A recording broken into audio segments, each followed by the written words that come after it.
সরকারকে ৪৮ ঘন্টার আলটিমেটাম দিয়ে ইশরাক হোসেনের আন্দোলন আপাতত স্থগিত করার বিষয়ে আলোচনা করতে স্টুডিওতে আমাদের সাথে আছেন জনাব জবানের সম্পাদক ও চিন্তক রেজাউল করিম রনি। জনাব রেজাউল করিম রনি, আপনাকে স্বাগত আমাদের স্টুডিওতে। ধন্যবাদ আমাকে আমন্ত্রণ জানানোর জন্য। ছোট্ট করে আপনার কাছে জানতে চাই যে আদালতের প্রতি সম্মান জানিয়ে জনাব বিএনপি নেতা ইশরাক হোসেন আন্দোলন স্থগিত করার যে সিদ্ধান্ত নিয়েছে, এটি রাজনীতির গুণগত পরিবর্তনে কতখানি ইতিবাচক ভূমিকা রাখতে পারে বলে আপনি মনে করেন? দেখেন, ধন্যবাদ। এতদিন আমরা সংস্কার নিয়ে অনেক কথাবার্তা বলতেছিলাম, শুনতেছিলাম। দেখেন, সংস্কার তো মানে শুধু এইটা না যে আপনার এই সংসদের মেয়াদ কতদিন হবে, কতবার প্রধানমন্ত্রী থাকবে, একবারের বেশি দুইবারের বেশি থাকতে পারবে কিনা, বা উচ্চকক্ষ নিম্নকক্ষ বিশিষ্ট হবে কিনা, শুধু এগুলোই তো সংস্কার না। সংস্কার হলো জনগণের ইচ্ছার প্রতি এই যে আপনার সম্মান প্রদর্শন। দেখেন, ঢাকা এমনিতে একটা মানে বসবাসের জন্য খুবই কষ্টকর একটা জায়গা, হ্যাঁ, অনুপযোগী একটা জায়গা বলা চলে। তার মধ্যে রাস্তায় যানজটের জামের কারণে আপনার ধরেন যে রেগুলার শিডিউল মেনটেন করতে নাগরিকদের খুবই হিমশিম খেতে হয়। তো এরকম একটা শহরে এত ঘনবসতিপূর্ণ একটা জায়গা অবরুদ্ধ হয়ে যায় যদি আন্দোলনের কারণে, সেটা গোটা নাগরিকদেরই একটা চরম দুর্ভোগের কারণ হয়ে দাঁড়ায়। তো যাই হোক, এবং জনগণও আপনার জনস্বস্তির একটা ব্যাপার থাকে। এবং আরেকটা হলো যে হ্যাঁ, আদালতের রায় যেহেতু রিট খারিজ হয়েছে, আদালত আপনার এখন আদালতের রায় বাস্তবায়নের আর কোনো বাধা নেই সরকারের তরফ থেকে। ফলে এখন তো আর আন্দোলন করার কোনো মানে হয় না। ফলে জনগণও চায় একটা স্বস্তি। ফলে এই যে জনগণের আকাঙ্ক্ষার প্রতি অনুগত থাকা, এটাই সংস্কার, এটাই তো নতুন বন্দোবস্ত, যেটা জনগণের উইল বা আকাঙ্ক্ষার আপনি প্রতিফলন ঘটাবেন। জনগণ যা চায় আপনি সেই অনুযায়ী আপনার রাজনীতিকে পরিচালিত করবেন। এইটাই আসলে সমস্ত সংস্কারের মুদ্রা কথা বা মূল কথা যদি আমরা বলি, আসলে তো এইটাই। তো সেদিক থেকে আমি মনে করি একটা গুরুত্বপূর্ণ জায়গা হলো যে এই যে জনগণের ইচ্ছাকে অ্যাকাউন্টেবল, মানে ইচ্ছার প্রতি নিজেকে অ্যাকাউন্টেবল করা, এটাই কিন্তু একটা ক্ষমতাকে স্বৈরাচারী হতে বাধা দেয়। হ্যাঁ, এবং এই যে ইগো ধরে থাকা, এই যে একটা আপনার কি বলে যে চরম রকমের একটা আপনার প্রতাপশালী ইগো, যেটার পরিণতি আমরা কিন্তু দেখেছি আপনার শেখ হাসিনা। তার যে চরম জনগণের চেয়ে নিজেকে ক্ষমতাশীল মনে করার কারণেই কিন্তু তার এই চূড়ান্ত পরিণতি হয়েছে, গণঅভ্যুত্থানের মধ্যে দিয়ে তাকে বিদায় নিতে হয়েছে। ফলে যে বা যারা যখনই ক্ষমতায় থাকবে, তাদের জন্য গুরুত্বপূর্ণ ব্যাপার হলো জনগণের সাথে কোনো এই ইগো, রাগ বা আপনার ক্ষমতার দম্ভ না দেখানো, জনগণকে সবসময় আমলে নেওয়া।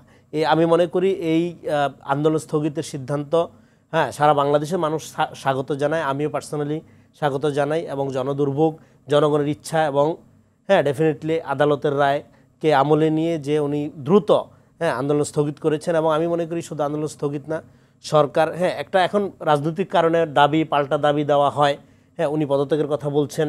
সরকার যেই সমস্ত কারণে এই দাবিগুলো উঠছে, এগুলো সরকার যদি খুব গুরুত্ব দিয়ে আমলে নেয় এবং সরকার যদি রিয়েলি জনগণের আপনার এই যে অভিপ্রায় যেটাকে আমরা বলছি সমস্ত সংস্কারের মূল জনগণের আকাঙ্ক্ষা, জনগণের অভিপ্রায়কে সম্মান জানানো, সেইটাকে আমলে নিয়ে যদি একটা গণতান্ত্রিক উত্তরণের দিকে দ্রুত বাংলাদেশকে নিয়ে যায়, তাহলে আমি মনে করি এই যে বিভাজন, এই যে অনাস্থা, এইটা আপনার দ্রুত দূর করা দরকার। আরেকটা কথা ছোট্ট করে যোগ করব, দেখেন এই সরকার হলো অভ্যুত্থানের ঐক্যবদ্ধ শক্তিদের সম্মিলিত সরকার।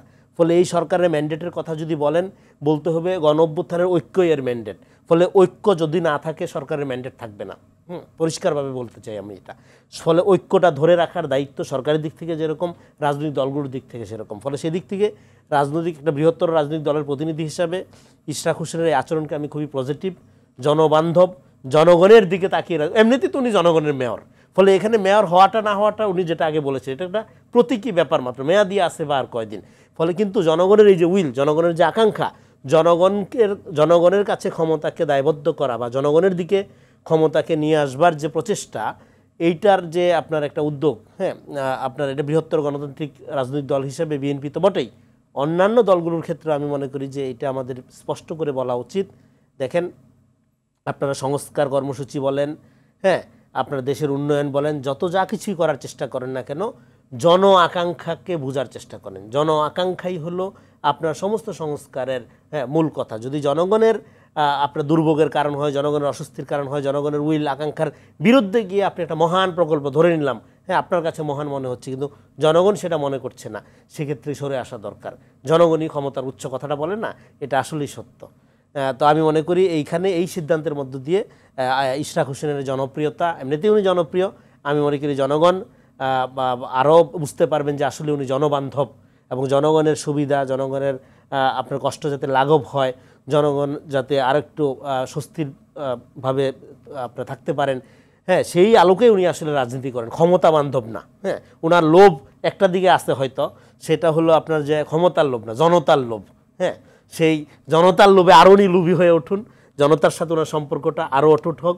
হ্যাঁ, এবং গণতান্ত্রিক প্রক্রিয়ায় যেটা দরকার, জনগণের সাথে রাষ্ট্রের যে সম্পর্ক, শুধু রাজনৈতিক দলগুলোর না, সেদিকে আমার বাংলাদেশ এগিয়ে যাক, এই প্রত্যাশাই ব্যক্ত করছি। জনাব রেজাউল করিম, অসংখ্য ধন্যবাদ আপনাকে আপনার গুরুত্বপূর্ণ মতামত তুলে ধরার জন্য এবং আমাদের স্টুডিওতে এসে আমাদের সময় দেওয়ার জন্য। ধন্যবাদ।